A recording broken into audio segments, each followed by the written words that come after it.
मनुष्य को जीवन में कब क्या करना चाहिए, न करना चाहिए, सब कुछ वेद ने निश्चित कर दिया है। पर अध्ययन, चिंतन, मनन के अभाव में लोग यह भी नहीं जान पाते हैं कि हमें कब क्या करें, कब क्या ना करें, हमें कब क्या करना चाहिए, कब क्या ना करना चाहिए, कौन सी उम्र किस काम के लिए मिली है, यह भी मनुष्य को पता नहीं है। या तो मनुष्य जीवन भर कमाते जा रहा है, रुपया के पीछे पागलों की तरह दौड़ता जा रहा है, या फिर काम छोड़कर मनुष्य की तरह बैठा हुआ है, इधर उधर डींगे हाँकता है, बातें बनाता है, आलस में पड़ा रहता है, भूखा मरता है, पर काम ना करना चाहता है। क्यों? क्योंकि हमने धर्म को समझा नहीं। वेद ने हमें सब कुछ बतला दिया, जीवन जीने की कला सिखला दिया, पर हम सीखने को तैयार नहीं हैं, सत्य को समझने के लिए तैयार नहीं हैं। किसी ठगों ने कुछ सुना दिया, बस उसे ही धर्म मान लिया।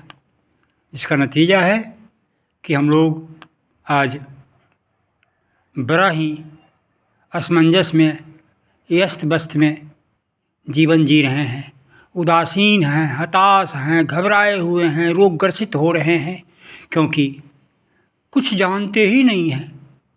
आँख बंद कर कुछ क्रियाकलाप कर लेना ही धर्म मान बैठे हैं।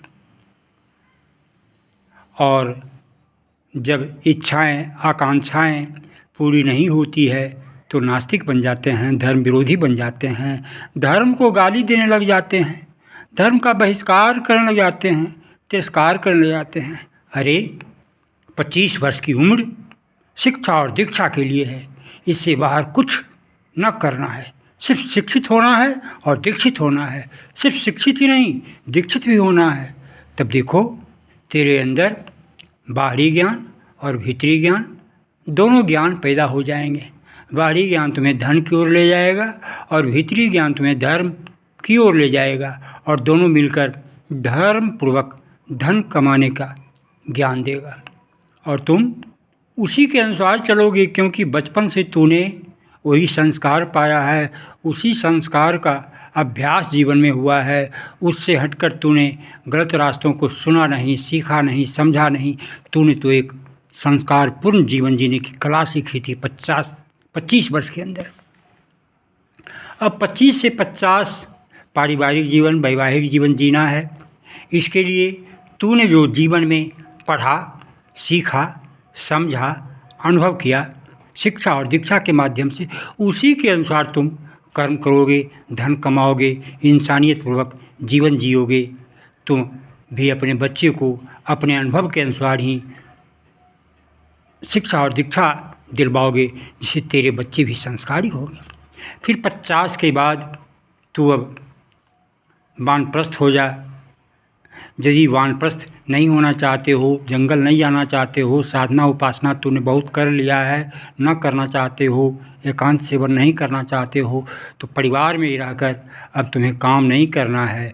अब तुम्हें 50 के बाद पोते पोतियों को वह उपदेश, वह संदेश, वह शिक्षा, वह ज्ञान, वह बुद्धि, वह विवेक पैदा करना है जो अत्यावश्यक है। जहाँ जहाँ त्रुटि देखो, पोते पोतियों में, जिसको तुम लोग ब्याज कहते हो, मूल से ज़्यादा ब्याज का महत्व देते हो, तो उन्हें संस्कार देने का प्रयास करो, संस्कार का रंग भरने का प्रयास करो। जहाँ जहाँ जब जब बच्चे हैं, गलतियाँ होगी ही, तो उनमें उसी वक्त प्रेम से सुधारने, समझाने का प्रयास करो। एक दिन नहीं, 25 वर्षों तक तुम्हारी उम्र बीत कर हो जाएगी 75, तुम्हारे पोते और पोतियाँ हो जाएंगे 25 के।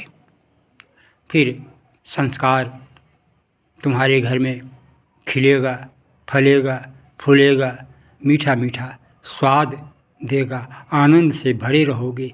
इसी के लिए तेरा मानव जीवन मिला है। और उसके बाद 75 के बाद तू संन्यास्त हो जा, क्योंकि तेरे बेटे भी अब वानप्रस्था जीवन में आ गए और तेरे पोते पोतियाँ भी गृहस्था जीवन में प्रवेश कर गए। तो अब तू ध्यानस्थ हो जा, आनंद में चला जा। अब मुक्ति लोक की ओर ध्यान दे, परमात्मा की ओर संपूर्ण समय दान दे दे। बस तेरा जीवन धन्य हो गया। लेकिन इन बातों पर किसी का ध्यान नहीं है। अस्त व्यस्त जीवन, रोगी जीवन, अशांत जीवन, कलहपूर्ण जीवन, ईर्ष्या वाला जीवन, इधर की बात उधर करने वाली आदत पड़ गई है, जिसका नतीजा होता है जीवन सदा दुख में रहता है।